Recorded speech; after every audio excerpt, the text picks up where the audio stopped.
Salut à tous, bienvenue dans cette nouvelle vidéo. Nono est avec nous. Salut Nono. Salut Sacha. Bah Nono, désolé, hein, encore ton émission préférée, ton feuilleton préféré, hein, le dossier Mbappé, bah oui, ça parle que de ça. On peut pas parler de Warren ou de Skriniar qui est blessé ou de Kipembe. Tout le monde en parle, on est obligé d'en parler Nono, donc double appel. Hein. Très clairement, Paris a un plan, mais à l'arrivée, Mbappé, on ne sait pas s'il va aller au Real Nono parce qu'il y a une information d'un média anglais dit Independent qui vient de nous expliquer que la dernière offre du Real Madrid, Nono, est jugée très très faible pour Mbappé et son clan. Comme c'est bizarre, je pensais que c'était pas une question financière, moi, et qu'il était déjà milliardaire. Bah non, en fait, Nono, la question financière est peut-être la priorité de Mbappé à l'arrivée. Et moi, je pense très clairement, Nono, que non seulement toute la presse, que ce soit française ou internationale ou européenne, ou même le Real Madrid va encore prendre la banane, Nono. Je suis sûr et certain, et je suis prêt à mettre ma main à couper, comme celle de T-Bag dans Prison Break, que Mbappé utilise le Real Madrid pour toucher un énorme contrat encore plus supérieur de ce qu'il a à l'heure actuelle au Paris Saint-Germain. En tout cas, c'est une information d'un média assez crédible, Nono. Là, c'est pas les chiffons, madrilènes. The Independent et le journaliste Miguel Delaney qui annonce, et c'est juste là, je vous la mets en photo, hein, je vous la mets en photo juste sur l'écran à droite, la dernière offre du Real Madrid pour Kylian Mbappé est considérée comme faible par le joueur et son clan. Alors Nono, qu'est-ce que tu penses de cette info? Nono, il va faire un peu d'humour, média très sérieux, donc à prendre avec sérieux. Et puis maintenant, je vais te dire, est-ce que Sacha aurait raison contre tout le monde? Et là, je te féliciterai. Je te féliciterai parce que tu connais ma position. Et je dirais là, vraiment, Sacha, tu as vraiment bien étudié le dossier. Mais il est vrai que divisé par 2, par 3 son salaire, ça me paraît invraisemblable. Et puis n'oublions pas, le clan Mbappé aime l'argent et la mère, d'après le peu que j'ai vu, me paraît très gourmande. C'est pour ça que le Real Madrid est très prudent sur ce dossier, ne préfère ne pas parler. Et ils ont toujours dit que tant que Mbappé ne dira pas par lui-même qu'il veut quitter le PSG pour aller au Real, ça ne bougera pas. Mais l'offre, elle bougera pas. Donc s'il la juge faible, Nono, pourquoi ça changerait? Moi je pense, voilà mon avis le plus sincère et le plus honnête. Moi je pense qu'il veut aller au Real, mais à ses conditions à lui. Sauf que le Real Madrid veut Mbappé, mais à ses conditions à eux. Donc il ne peut pas y avoir de compromis et d'accord. Et à l'arrivée, ils sont au courant comment Pérez agit et travaille. Donc je pense que tout ça est un stratagème pour rester au Paris Saint-Germain et toucher le plus possible. Tu vires pas Neymar, Verratti, Paredes, Messi pour amener tes copains Kolo Muani, Dembélé, Barcola, Lucas Hernandez, etc. pour après partir. Ça n'a aucun sens. Honnêtement, ça n'a aucun sens. Tu ne laisses pas un salaire de 72 millions d'euros à Paris pour toucher 4 fois moins au Real. Tu ne laisses pas 100% de tes droits d'image à Paris pour toucher moitié moins au Real. Tu ne laisses pas la possibilité de ne pas participer au JO alors que tu peux participer au JO à Paris. Tu ne peux pas marquer l'histoire au Real, celle que tu veux marquer à Paris. Tu n'auras aucun pouvoir au Real à Paris, tu es le prince. C'est une mauvaise idée, hein, j'aurais jamais fait ça, mais c'est le prince, il a tous les pouvoirs.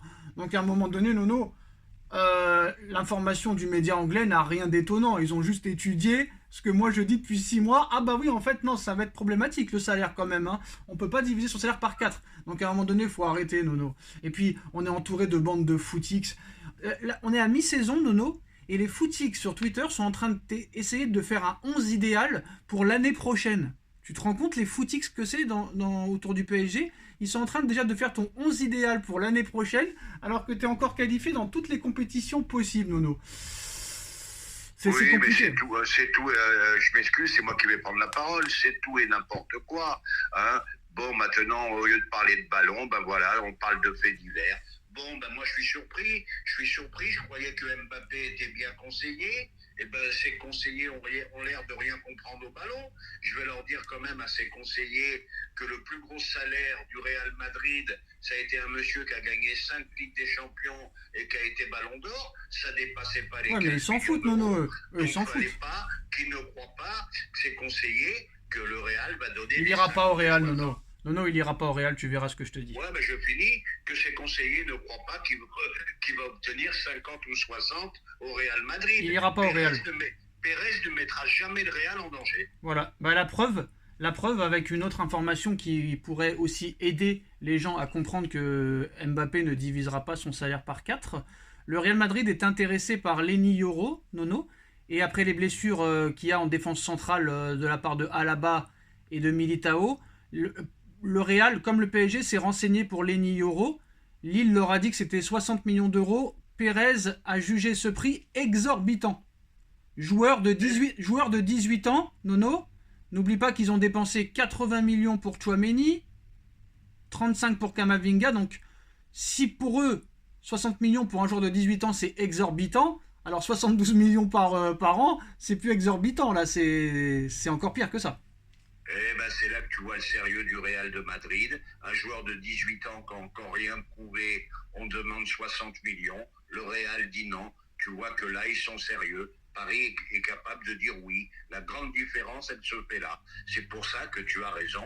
Mbappé, ils iront jamais au-delà. Non, mais si Pérez il met 60 millions sur Euro, ça veut dire que pour Pérez, il juge que ça les vaut. Là, pour lui, ça les vaut pas. Voilà. Alors, en cas de départ de Mbappé cet été, le PSG voudra recruter un grand numéro 9, un grand milieu de terrain et un défenseur central de haut niveau.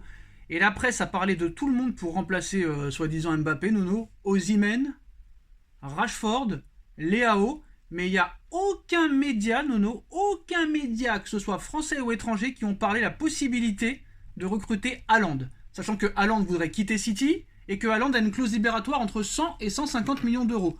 Bon, d'accord, je veux bien que Haaland soit blessé depuis un mois et on le voit plus sur les terrains, même s'il vient de revenir là, mais comment ça se fait qu'il n'y a pas un média qui parle de la possibilité, Nono, de faire venir Haaland ? Peut-être que Haaland sera peut-être plus difficile à faire venir malgré sa clause libératoire que facile. Est-ce que Haaland a envie de venir à Paris? Oui, mais est-ce que ça les empêche d'en parler? Non, ça, il pourrait en parler. Il pourrait même dire, je vais même plus loin que toi, choix numéro 1. Mais moi, je te dis sincèrement, en cas de départ d'Mbappé à défaut d'Haaland, tu vois, ça fait beaucoup de choses. Et ben moi, je rêve d'une doublette Leao-Osimhen. Ah non, moi, j'en veux pas, moi. Ah bah tu vois, chacun... Moi, Leao, j'en veux pas. Alors, moi, Leao, j'en veux pas du tout. Nul, horrible. Ah, alors là... Moi, je trouve qu'il a un gros potentiel. Oh non. Bah, Et Osimhen, t'en penses quoi? Osimhen, oui, pourquoi pas, mais souvent blessé. Hein. Ah, voilà le problème. Souvent blessé, mais moi, je comprends pas, Nono, comment tu peux dire que Leao est un grand joueur. Non, je suis pas d'accord avec toi du tout. Très personnel. J'aime beaucoup, je peux pas me contredire, c'est un joueur que j'aime beaucoup, peut-être que... Arrête ton cinéma, tu regardes même pas les matchs du Milan, arrête un peu. Oh là. Bah si, j'en vois de temps. Arrête de faire ton footix là. Arrêtez de faire vos footix, vous allez sur YouTube, vous tapez highlight Raphaël Leao, faut arrêter. Regarde les footix qu'ils ont fait ce week-end. Ils ont fait des vidéos de 20 secondes d'Hugo Ekitike parce qu'il a fait 3 dribbles et qu'il a fait un pressing, et maintenant tout le monde regrette son départ. Nono, faut arrêter. Oui, je vais t'en parler. Arrête. J'ai entendu ça hier. Mais j'ai pas entendu.